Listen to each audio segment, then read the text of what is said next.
When I came back once, I think I was still living in Rome, but I came home for like a long summer break and Francesco was still there. And then he flew to Edinburgh and I met him there. And he'd had like all his hair cut off and he'd been at a Metallica concert the night before. My voice was like, you know, So the Godfather. He came off the plane and then like I met him and then he came and he looked weird because he just looked different to what I remembered and then he was like, hello.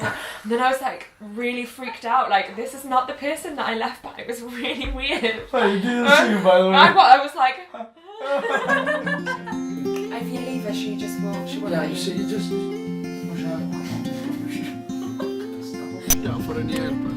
So I was working as an English teacher in a small village in the south of Italy where almost no one really spoke English, and then I went out with my colleagues. I think it was my second week that I was there, and for some reason one of my colleagues is already in this bar and I went to meet him and I heard him speaking in English to someone, so I was like, oh, English? Yeah. And that was it. So we started to So then we started speaking and then we started going out sort of as a group with Francesco's friends and my colleagues and me. But then Francesco lived in Rome, so he used to come back to the village. So really our relationship began as a long distance relationship because he used to come back for the weekend.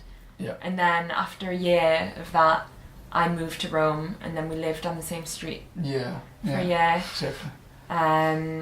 And then the long distance started because originally I was going to come back a year later to do a master's, but then I had a family emergency, which meant that I had to come back quicker, and then I came back. And then it started this kind of distance, basically. Yeah. So...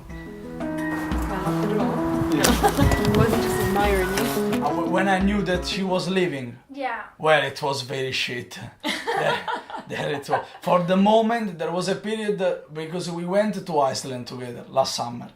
And during that period, it happened that, like, you know, it's holiday, new place to visit, so you meet her. So I felt, you know, like, okay, we can do, don't bother, and also to her, don't bother, it's okay. But then when the travel is finished, so I had to go back to work. Then you know what you are waiting for, when you will meet her. It was for 1 month, was a little bit. Also, above all, now she doesn't know. But I felt a little bit like I can't say to her, we can't face this. You know, it's annoying. I mean, I'm a little bit jealous. I'm impulsive. You know, so you try to stay a little bit, you know, like calm to manage, you know, so but after I think it was more difficult for Francesco in some ways because we were living basically together in Rome, so then when I left, he was left in the place that we'd been together. I came home, which is somewhere that I don't associate with Francesco.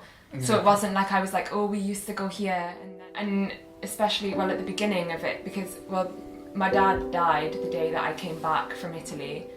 So for the beginning of our sort of separation, I couldn't focus on the long distance because I was, obviously all my attention was on that. And then I think like obviously Francesco was trying to be there for me, but he was far away. Exactly. So that was a horrible sort of beginning, but also it meant that we couldn't discuss, oh, it's horrible being separate, because there was something even bigger happening. Yeah, exactly. So I think like for me, I hadn't really realised how difficult the distance was until sometime later when I started adjusting to life, and then was exactly. It was kind of different feeling. So Francesco was kind of stuck, not really being able to say, oh, this is horrible, this is really difficult, because he knew that I was going through something anyway. Yeah, exactly. So it was kind of like him facing it by himself over there, and then it's only since like time's gone on that we've been able to sort of realise. Basically.